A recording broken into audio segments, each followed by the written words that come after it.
Diante da noite, não acuse as trevas. Aprenda a fazer lume. Em vão condenará você o pântano. Ajude-o a purificar-se. No caminho pedregoso, não atire calhaus aos outros. Transforme os calhaus em obras úteis. Não amaldiçoe o vozerio alheio. Ensine alguma lição proveitosa com o silêncio. Não adote a incerteza perante as situações difíceis. Enfrente-as com a consciência limpa. Debalde censurará você o espinheiro. Remova-o com bondade. Não critique o terreno sáfaro. Ao invés disso, dê-lhe adubo. Não pronuncie más palavras contra o deserto. Auxilie a cavar um poço sob a areia escaldante. Não é vantagem desaprovar onde todos desaprovaram. Ampare o seu irmão com a boa palavra. É sempre fácil observar o mal e identificá-lo. Entretanto, o que o Cristo espera de nós outros é a descoberta e o cultivo do bem para que o divino amor seja glorificado.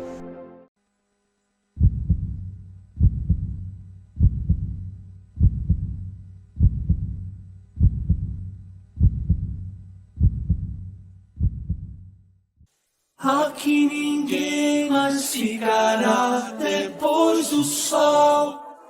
No final será o que não sei, mas será tudo demais. Nem o bem, nem o mal, só o brilho calmo dessa luz.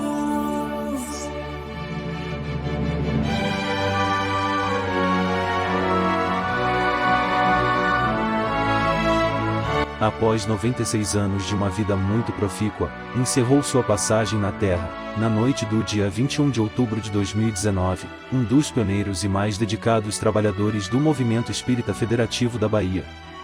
Ildefonso do Espírito Santo esteve presente à chegada a Salvador da Caravana da Fraternidade, em 1950, liderada pelo também baiano Leopoldo Machado, que trazia a notícia da criação do Conselho Federativo Nacional, após o acordo, denominado Pacto Áureo, assinado um ano antes.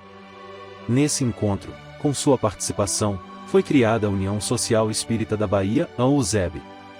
Durante 22 anos da existência dessa instituição, ele foi um de seus principais baluartes. Participou ainda do processo de fusão da USEB com a União Espírita Baiana, resultando no surgimento da Federação Espírita do Estado da Bahia, a FEB, que deu continuidade às atividades federativas no Estado da Bahia e, por 2 vezes, exerceu a presidência de sua diretoria executiva, além de ser presidente de seu conselho deliberativo. Foi sob sua gestão, por exemplo, que a instituição realizou, pela primeira vez, um congresso espírita estadual, o de número 5, no Centro de Convenções da Bahia, com grande repercussão na imprensa e nas comunidades baiana e nacional. Ildefonso foi responsável também pela criação da Associação de Medicina e Espiritismo da Bahia, tendo sido, por várias vezes, seu presidente principal e estimulador das atividades. Espírito de ideias avançadas, estimulava a criação de grupos de pesquisa mediúnica, a divulgação do espiritismo na grande imprensa e nas mídias sociais e a articulação dos espíritas em torno dos ideais federativos.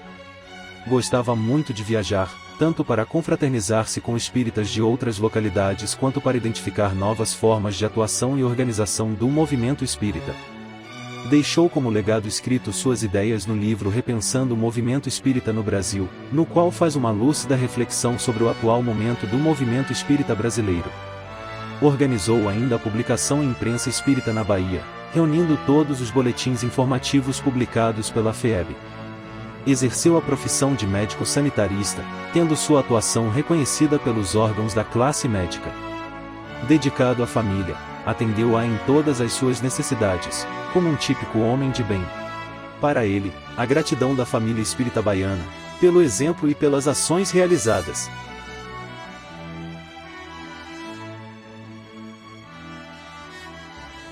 A divulgação do Espiritismo, atualmente, deverá ser analisada sob dois aspectos principais.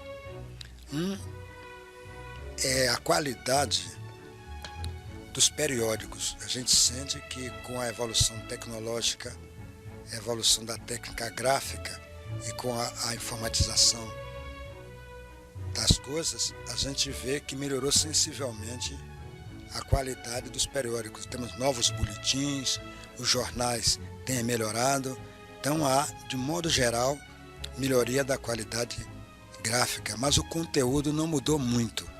A gente está escrevendo sempre para os espíritas e se sabe que há uma carência muito grande de informações sobre o espiritismo para a sociedade em geral. A nossa ideia é que se a gente pudesse aglutinar as lideranças, as instituições que têm órgãos de imprensa e se pudesse investir na mídia comum, eu acho que avançaria muito mais. Já Allan Kardec falou da possibilidade de se usar os jornais de grande circulação no tempo dele para divulgar o espiritismo. E isso ainda não é feito de forma sistematizada. Aqui e ali a gente encontra uma coluna semanal, domingueira, alguns programas de rádio, mas ainda está muito a desejar.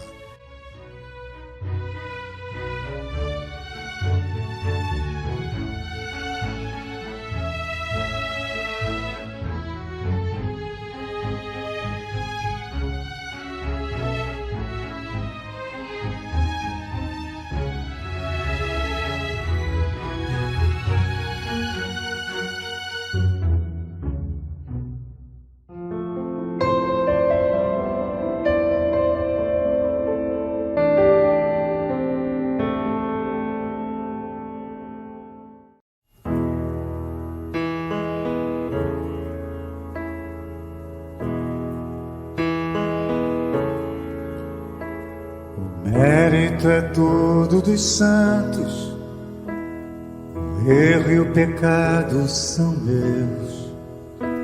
Mas onde está nossa vontade, se tudo é vontade de Deus?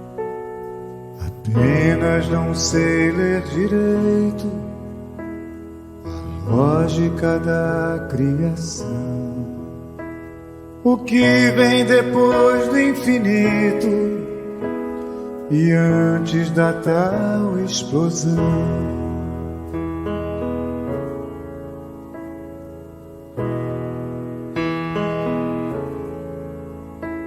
Por que o tal ser humano já nasce sabendo do fim?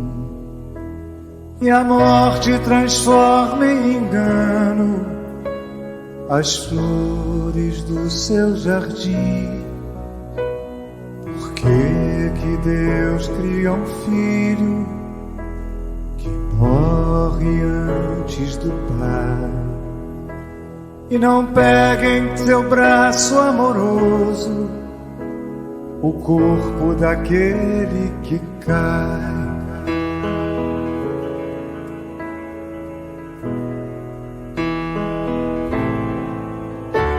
Se o sexo é tão proibido, porque ele criou a paixão.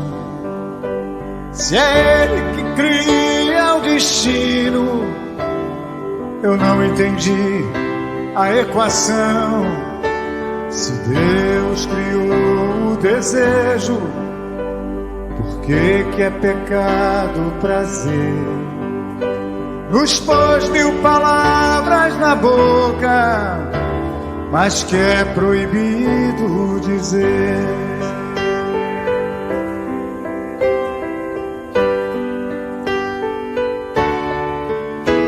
Porque se existe outra vida, mostra pra gente de vez. Por que me deixa no escuro, se a luz ele mesmo que fez? Por que me fez tão errado, se dele vem a perfeição, sabendo ali quieto, calado, que eu ia criar confusão.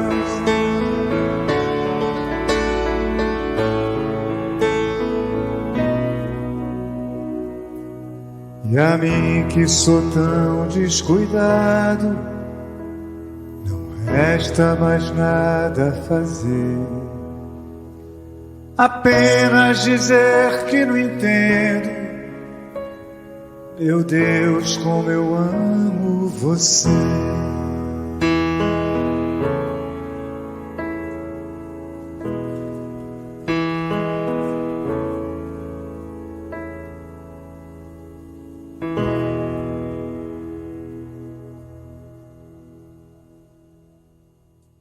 Aos nossos caros internautas, nossas melhores vibrações, para que tenhamos momentos especiais de comunhão com Deus, de encontro com o sagrado. Começamos nossas reflexões sobre Deus hoje, trazendo as indagações do nosso compositor, Oswaldo Montenegro, que, de certa forma, refletem as angústias, as inquietações, as perguntas de todo ser humano que não tem certeza da validade da presença de Deus, ou mesmo da sua existência. É natural que isto ocorra, porque é preciso entender a divindade no contexto histórico-social, no contexto cosmológico da própria criação, e é claro que nosso entendimento, por mais brilhante que seja, não abarca toda a universalidade do projeto divino, nem consegue alcançar a natureza divina. Mas nós temos algumas perguntas que podem ser já respondidas. Por exemplo, a questão do bem e do mal. Ora, o mal não pode ter sido uma criação divina, de jeito nenhum. Não há um ser especial criado por ele para fazer o mal. Nós podemos, então, extrair da lição, né, da providência divina, da sua perfeição, da sua suprema bondade, a noção muito clara é que o mal é uma interpretação limitada de quem observa, ou simplesmente a ausência do progresso, a ausência do bem. Ele não tem substância, não tem realidade, é apenas uma espécie de passagem, o que, aliás, é muito bem lembrado por Allan Kardec quando anuncia na Gênese que algumas atividades nossas, comportamentos, atitudes, são próprios de uma época, de uma natureza que vem do reino animal, do estágio de brutalidade inicial da civilização. Mas, com o tempo, isso se transforma, se torna desnecessário, e aí nós chamamos de mal. Porque agora, esse comportamento, essa atitude, essa crença passou a ser entrave ao progresso espiritual. Daí nós dizermos que, nesse sentido, é a perspectiva, é o olhar que envolve a questão da ascese, da evolução, e nos permite dizer, olha, isto é bom, isto é ruim, isto é bem, isto é mal. Mas somos nós, os observadores relativísticos, observadores em trânsito evolutivo, que vamos categorizando desse jeito. Para Deus, tudo se passa de outra forma. Tudo é a ascese, a marcha para a plenitude, para o progresso de um modo geral. Bom, nós podemos dizer também, como bem lembra Leon Denis, que existem na natureza algumas questões explicativas pouco claras, como os terremotos, os vulcões, em suma, as tragédias humanas de um modo geral, decorrentes dos fenômenos da natureza. Ora, aí também vem uma concepção que é nossa, muito centrada na autoconsciência corporal. Nós vemos a morte física como uma tragédia, como uma desgraça, principalmente se chega de inesperado, se chega de uma forma não desejada, ou não apropriada para o ciclo de vida de um modo geral.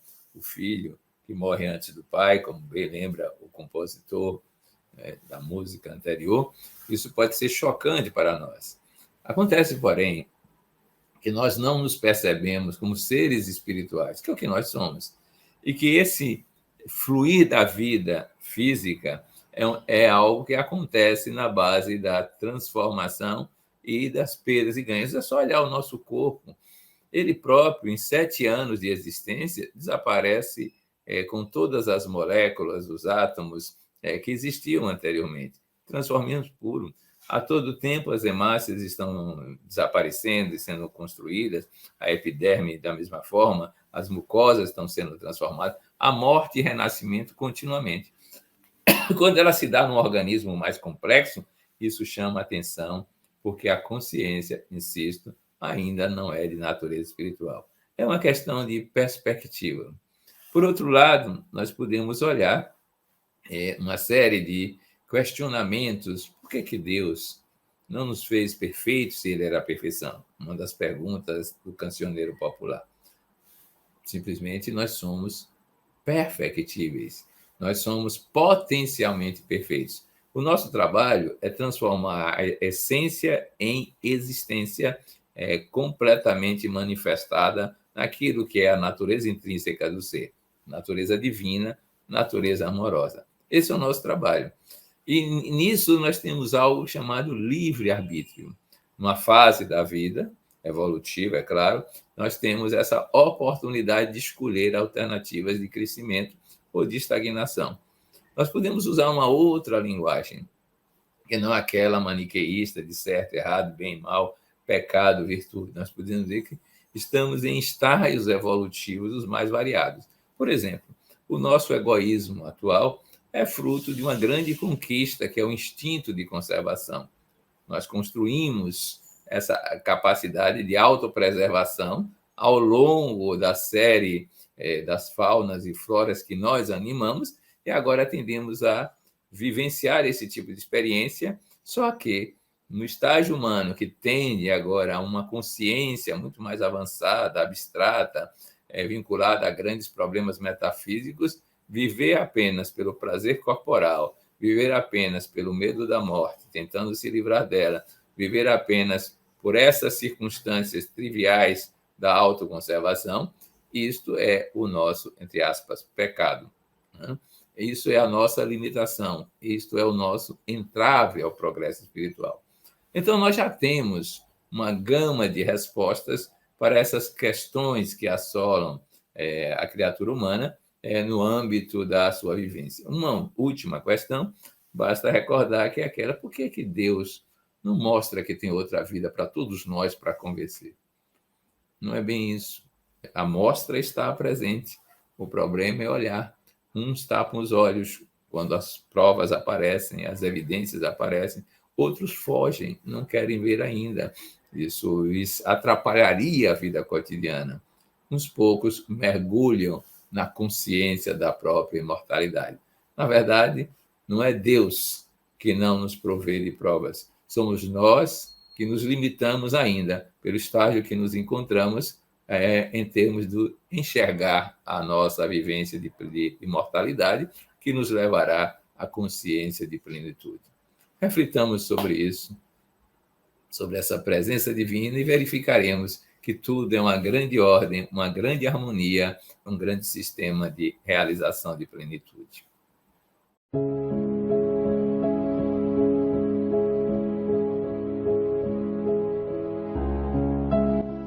Quisera entender a tua grandeza. Os cientistas celebrizam-te em fórmulas complexas, quão inatingíveis.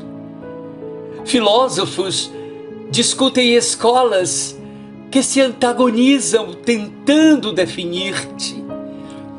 Religiões emparedam-te nos seus templos e dogmas. Tu, porém, que não começaste nem terminarás, que és o dia e a noite, o infinito e a molécula visível em tudo, inalcançável. Permite que o teu poeta apenas te sinta ele, ame. Assim, mergulhando no oceano da tua presença e viajando nos ventos que me conduzem a ti, eu digo: arranca-me da minha pequenez para a tua grandeza. Conduze-me da ignorância para a sabedoria. Retira-me a condição de morte, a fim de que eu seja a vida e totalmente embriagado em tua luz, eu faça silêncio para que a tua claridade entorne a ânfora de bênçãos sobre o mundo em sombras onde eu vivo. Em a noite pavorosa, o vento inquieto apagou a lamparina crepitante que eu preparara para iluminar a minha choupana. Sem estrelas no céu, nem luz no lar, o meu coração se enregelou de medo e a solidão se agasalhou na minha emoção. Fiz o silêncio de morte a fim de escutar o tropel dos animais que puxavam o teu carro de felicidade. E tudo quanto ouvi era só o lamento da ventania e o arrebentar das árvores açoitadas.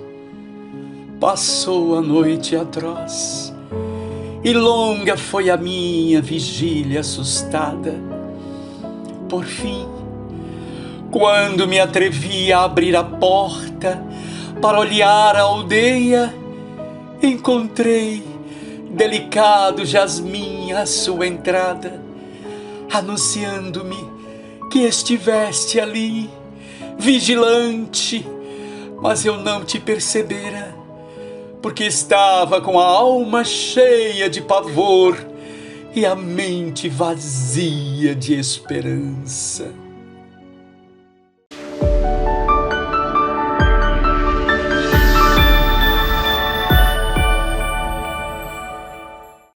Para nos aproximarmos de Deus, sem dúvida nenhuma que é fundamental que conheçamos o processo da ascensão espiritual.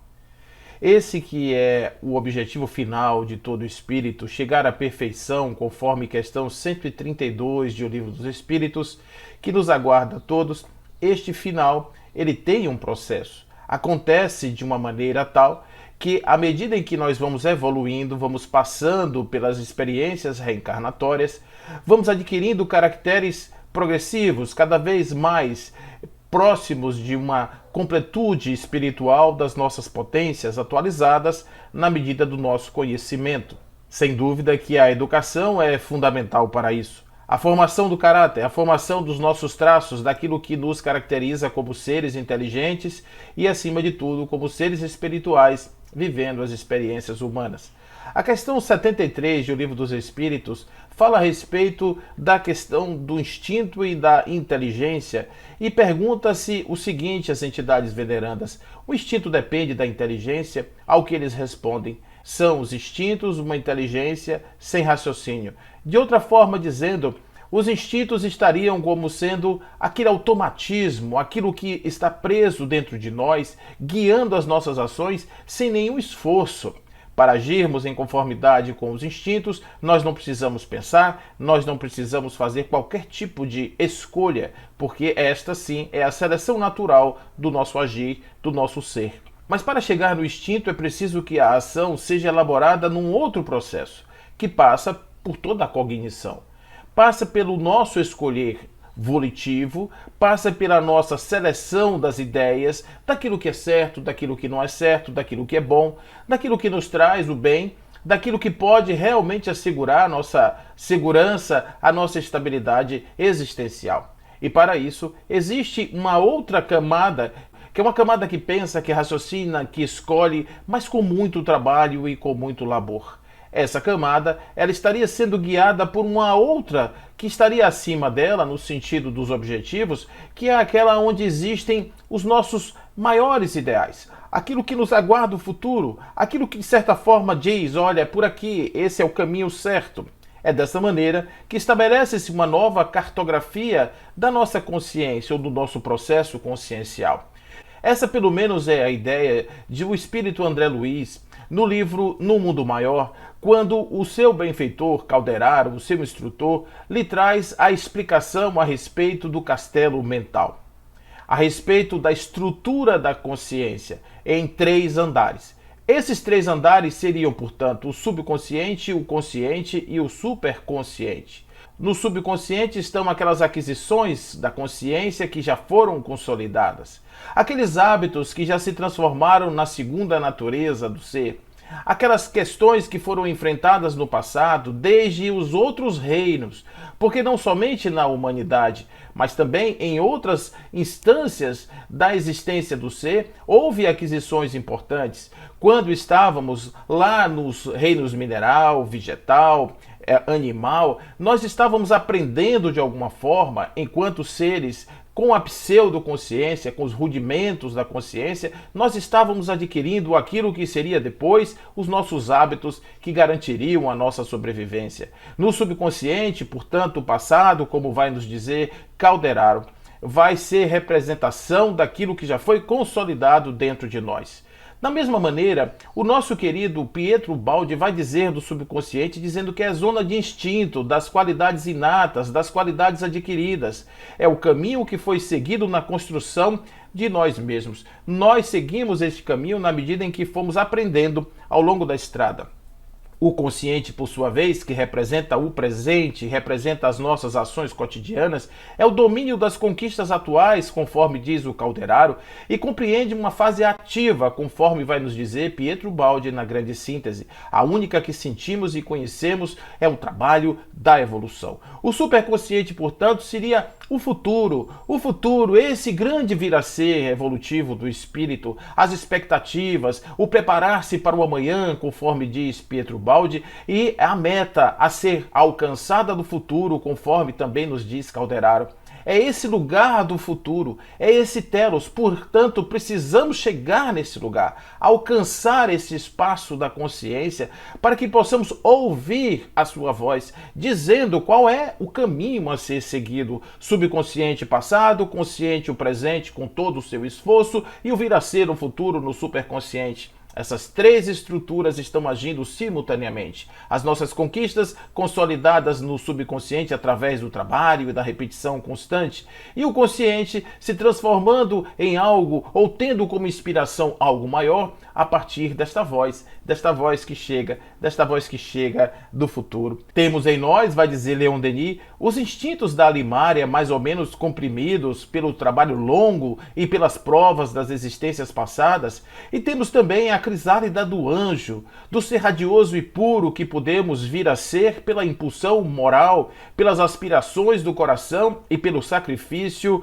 constante do eu. Tocamos com os pés as profundezas sombrias do abismo e com a fronte as alturas fulgurantes do céu, o império glorioso dos espíritos. Observe a harmonia da lei a sugerir-lhe equilíbrio e ordem em todas as manifestações do universo. A Terra é escrava do Sol, em torno do qual voluteia incansável, dele aurindo vitalidade e energia. A planta é serva da luz, vivendo sob sua dependência. O homem, igualmente, através da lei da sintonia, na investidura carnal ou livre da indumentária física, sofre o efeito das experiências que vitaliza. O insensato se demora atado à irresponsabilidade do círculo em que ele se detém. O orgulhoso se perde entre os valores da mentira, sintonizando com os ouropéis a que se demora atado. O vaidoso se fixa incauto nas teias perigosas do desequilíbrio que lhe aniquila o raciocínio.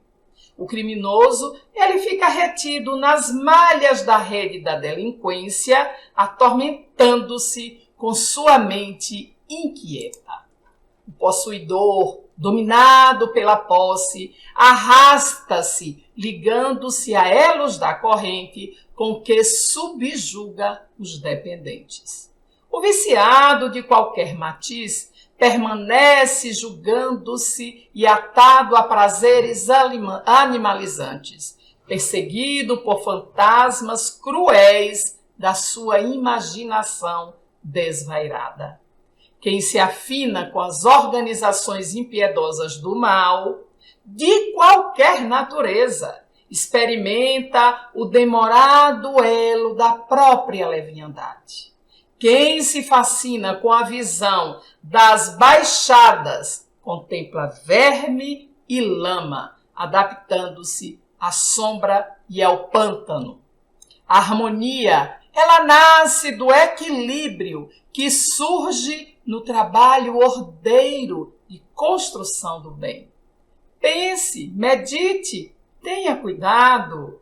Antes de qualquer realização, a elaboração mental. Mente, força atuante. Antes da obra, o projeto bem planificado. E o pensamento é energia viva a condensar-se irradiante em toda parte. O programa precede a tarefa. Alce-o para cima e você penetrará na espiritualidade superior. Espreia-o na terra e você se deterá no chão. O espírito reside na casa mental, onde se projeta, construindo a estrutura da própria morada. Pensamento e sintonia, mente e ação. Pense no bem e sorrirá em paz. Pense no mal e assinalará aflição imediata. O pensamento malévolo, adverte o codificador do espiritismo, determina uma corrente fluídica que impressiona de maneira penosa. O pensamento benévolo nos envolve num eflúvio agradável.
nosso exercício de hoje, meditando, ou melhor, concentrando para aprender melhor a meditar, e utilizando-se de recursos como a imaginação ativa, a visualização criativa, nós vamos tentar encontrar algo que estamos estudando na atualidade, neste evento que estamos realizando, que é a questão do silêncio, a quietude. A capacidade de certa forma, deixar de lado aquela mentossíntese que se tornou contínua, produção de pensamentos aligerados das mais variadas formas, para entrar em quietude. Fazermos este silêncio necessário para acessarmos na casa mental o terceiro andar, como diria o espírito Calderaro, que é o andar da superconsciência, o andar dos nossos sonhos e aspirações, onde está o nosso vir a ser evolutivo, como já foi bem estudado. Para fazer isso, vamos primeiro usar um pouco da nossa concentração inicial. Pensemos em nossa respiração e fiquemos observando-a, de modo a que toda a mente esteja focada na respiração, pura e simplesmente. Estou respirando, inspirando e expirando.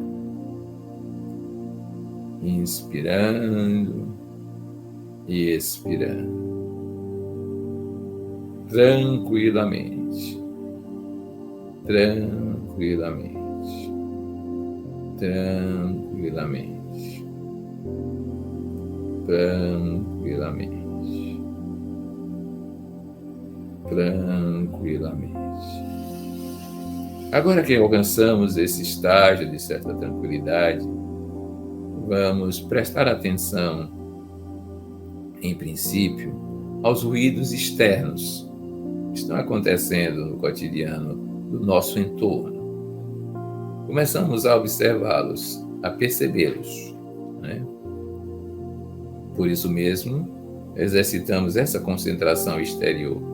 O que está acontecendo em nosso entorno? O que é que ouvimos? O que percebemos? Fiquemos bem atentos. Somente os ruídos externos. Somente os ruídos externos. Aprendendo a disciplinar a mente, a exercitar a concentração. Somente os ruídos externos, bem exteriores, bem externos. Agora voltamos para nós mesmos, para o nosso corpo, para a percepção das sensações que estão no nosso corpo, da cabeça aos pés. O que é que percebemos? Agora a atenção plena está no corpo físico, única e exclusivamente. Perceba cada parte, observe atentamente, focado, concentração, concentração, concentração. Todo o corpo sendo observado, todo o corpo sendo observado, todo o corpo sendo observado, bem observado, bem observado, bem observado. Agora vamos fazer uma viagem pela imaginação ativa. Vamos para o centro de uma cidade barulhenta. Vamos nos visualizar andando por uma das suas calçadas, onde há um tumulto imenso, pessoas para lá, para cá, bicicletas indo e vindo, ônibus, carros, em suma, o barulho de um centro de metrópole. Né? Vamos ouvir tudo isso, concentrado em ouvir e distinguir cada som que vai aparecendo. Né? Todos os sons. Além disso, no citado, aparecem ruídos os sons de animais, de pombos, de cães na rua, em suma. Vamos observar tudo isso e prestar atenção ao barulho que estamos vivendo nessa circunstância. Até mesmo um carro de som com música elevada, uma propaganda comercial, tudo isso é a metrópole, o ruído da metrópole. Vamos ouvindo tudo isso, vamos concentrando tudo isso e vamos verificando como isso nos atinge, nos traz sensações, percepções, pensamentos. Mas estamos concentrados em estar nesse lugar da metrópole andando. Vamos andando por aí e sentindo a sua presença nítida, todo o barulho, toda essa confusão, todo esse estrilar de sons que vão variando de decibéis das mais variadas formas. De repente, nós verificamos que no centro de tudo isso há um edifício, melhor dizendo, um templo. Não tem nenhuma denominação religiosa. É apenas um templo, características de lugar de sagrado. E nós adentramos esse templo. Ele se chama o Templo do Silêncio. Nós procuramos um local para nos acomodar da forma mais adequada possível. E começamos a observar que ali o silêncio é absoluto. Como que se as paredes, todas elas, fossem revestidas de um sistema de proteção, que nenhum som externo aparece. E nós vamos usufruindo desse silêncio que progressivamente vai atuando em nós próprios, em nosso corpo, em nossas emoções, em nossos pensamentos, em nosso sentir integrado, organísmico, de modo geral. Estamos em silêncio. Silêncio que vai se estabelecendo também na zona dos pensamentos e vamos ficando quietos, bem quietos, bem quietos. É a melodia do silêncio que vai se instaurando em nossa percepção. Parece que é um vazio inicial. É isso mesmo. Nada do que acontecia chega-nos agora, nem externo, nem sensações pessoais, corporais. É um silêncio total. Silêncio. Silêncio. Silêncio. Silêncio. Persistamos assim, nesse silêncio geral, concentrados em perceber quão silenciosos conseguimos ficar. Qual o grau de quietude que podemos alcançar. Silêncio, silêncio, silêncio. Concentrados em sentir o silêncio, pura e simplesmente, e o seu poder intrínseco de gerar serenidade, quietude, bem-estar. O silêncio parece ser uma canção que nos leva a uma sensação mais ampla e vasta de amor e paz. Uma canção de amor e paz é o que ele parece nos trazer. Estamos em silêncio.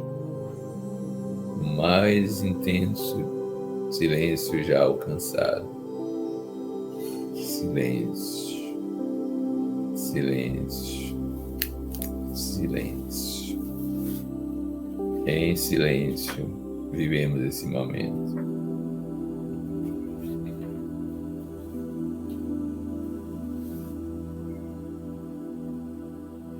Agora você vai sair do templo e passar pelo mesmo lugar que antecedeu a sua entrada nele.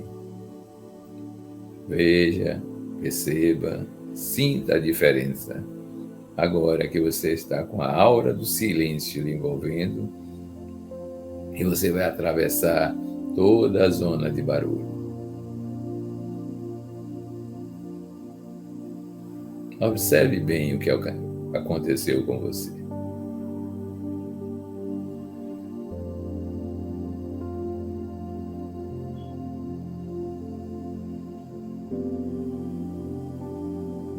E agora que você atravessou a zona do barulho, pense em aproveitar essa técnica para fazer silêncio e ouvir inspirações. As correntes mais elevadas de pensamento podem vir nesse instante, quando o silêncio se estabelece na mente. A intuição pode dominar, os insights superconscientes podem aparecer.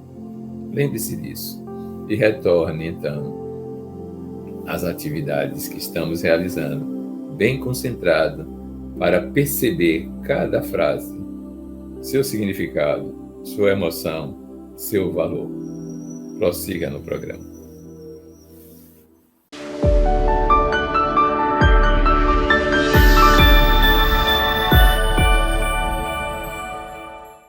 Em nosso bloco precedente, falamos da educação como sendo uma ferramenta apropriada para fazermos esta evolução dos trabalhos atuais do consciente, inspirado no superconsciente, para poder colocar no subconsciente as metas já atingidas.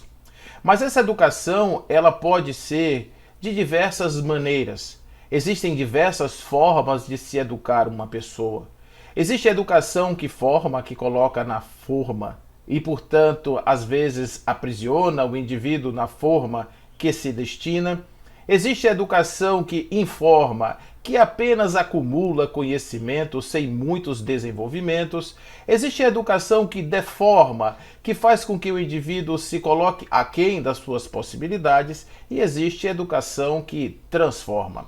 A educação que transforma é aquela que faz com que o indivíduo supere a si mesmo e se transforme em um vir a ser, em um algo em que ele se inspira e que é capaz de atingir. Em se tratando da educação, trazemos aqui a reflexão da nossa querida Mira Alfassa, a mãe, que vai nos trazer no livro sobre a educação e o valor da arte na educação as 5 fases através das quais vamos evoluindo dentro da educação. O primeiro estágio seria o desenvolvimento do poder de concentração da capacidade de atenção. Segundo Mira Alfassa, a criança necessita ser estimulada a conhecer, a estar perto do conhecimento, a gostar de aprender e aprender a gostar de aprender. É preciso que o instrutor, o professor, o educador, ele seja mais do que simplesmente um fornecedor de conhecimentos, mas que ele seja um grande estimulador da capacidade da criança em aprender. Amar aprender é o presente mais precioso que se pode fazer ou dar a uma criança, diz Mira Alfassa. Aprender a aprender sempre, em todo lugar, em todas as dimensões. A curiosidade, a vontade de estar sempre próximo do conhecimento, isso faz com que a educação comece a estimular a criança a buscar sempre mais. O desenvolvimento das capacidades de expansão seria o segundo estágio. O alargamento, complexidade e riqueza, ela diz a respeito da condição de se abordar um tema sempre através de múltiplas possibilidades.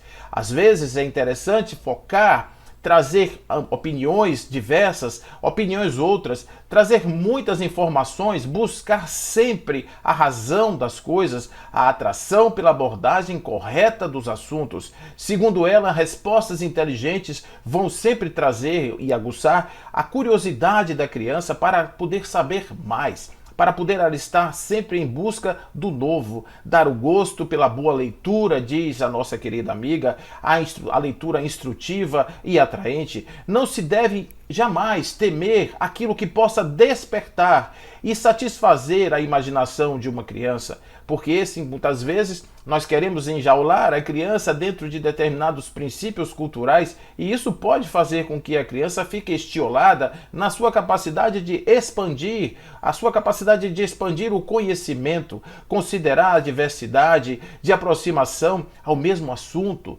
considerar o diverso, considerar as outras hipóteses. Essa já é um passo, este já é um passo a mais dentro daquilo que ela entende como sendo um bom processo de educação.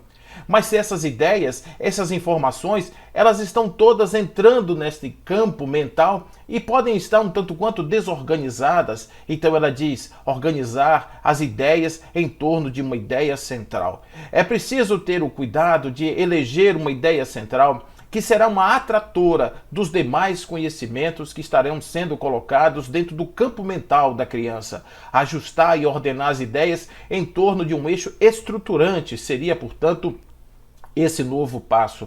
As contradições serão transformadas em complementações na medida em que essa criança seja capaz de entender o verso e o diverso, entender as diversas condições, mas porque ele está pautado num eixo que lhe direciona. Abordar todos os pontos possíveis, de todas as formas possíveis em relação ao assunto, mas é preciso ter muito cuidado com a escolha desse eixo central, da sua síntese mental, porque isso realmente vai fazer toda a diferença na seleção boa ou não muito boa daquilo que será o assunto ou serão os assuntos que estarão compondo a base dos valores, os valores desta criança, os valores em cima dos quais ela vai determinar o móvel das suas ações. O controle dos pensamentos e rejeição dos pensamentos indesejáveis, esse seria também um novo tempo, porque quando temos um eixo central, nós podemos rejeitar aquilo que não é bom, podemos excluir aquilo que não está dentro da ordem, podemos fazer com que haja uma seleção natural, não a seleção no sentido do preconceito, mas uma seleção que seja capaz de ordenar o pensamento dentro daquilo que é o positivo, dentro daquilo que é interessante. A criança saberia, portanto, discernir entre o que serve e o que não serve para a sua grande construção. O desenvolvimento do silêncio mental seria, portanto, essa culminância, porque muitas vezes a nossa mente não permite a acomodação daquilo que foi aprendido. Nós precisamos do silêncio para poder aquietar a nossa mente. É preciso calar-se, aquietar-se para ouvir a voz que vem de dentro, a voz que vem do coração. Quando tiver aprendido a silenciar o mental, a vontade e concentrá-lo em um silêncio receptivo, diz a nossa amiga, então não há mais problema que não se possa resolver, nenhuma dificuldade mental para a qual não se possa encontrar uma solução. Na agitação, o pensamento é confuso e imponente, e uma tranquilidade atenta. A luz pode se manifestar abrindo horizontes novos às capacidades humanas.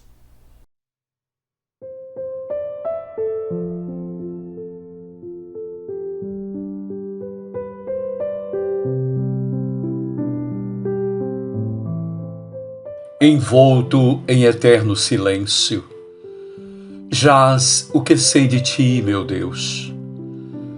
Nunca ninguém saberá desse mistério. Impensável e indizível é essa virginal pureza do que eu sei de ti, Senhor, meu silencioso anônimo. Todo pensar é profanação, todo dizer é prostituição. Somente impensado e o indito, o impensável e o indizível, é que é intacta castidade. E do seio fecundo dessa virgem nasce a divina prole da intuição.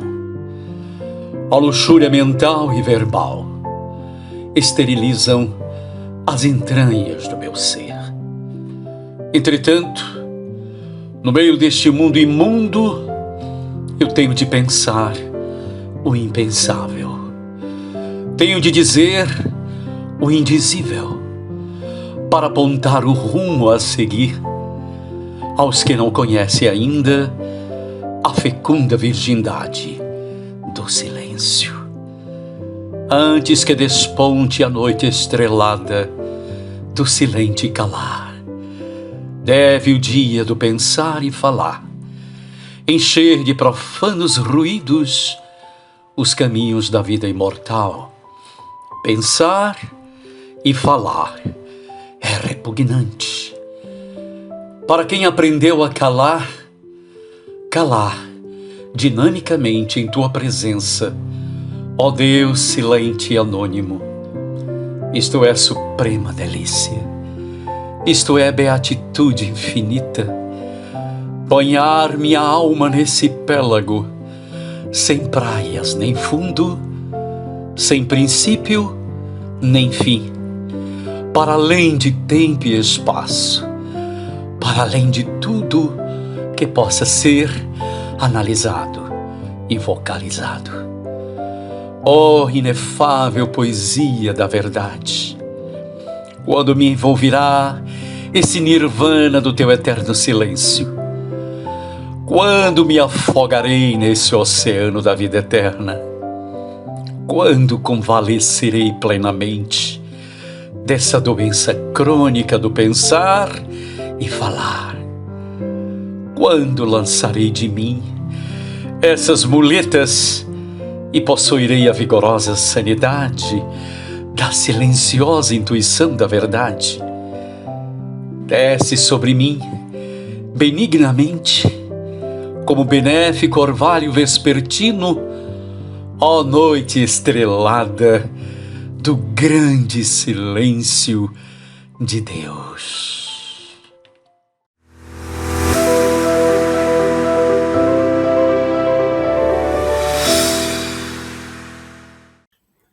As nossas recomendações para a semana estão baseadas numa mensagem de Meimei, no livro Instruções Psicofônicas.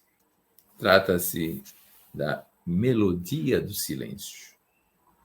Então, preste atenção à melodia do silêncio nas criações divinas. No celeste existir das estrelas, o sol brilhando sem ruído, os mundos se movimentando sem desordem, as constelações refugindo sem nos ofuscar. Em suma, a semente germinando sem bulício, a água que hoje se oculta no coração da fonte para descenditar-te amanhã, o vaso que te obedece sem refutar-te as ordens. Quanta coisa acontece no silêncio.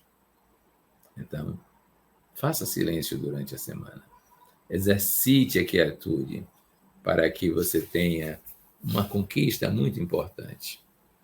O coração tranquilo quando a mente estiver quieta. Boa semana. Viver é afinar um instrumento de dentro para fora, de fora para dentro, a toda hora, a todo momento, de dentro para fora, de fora para dentro.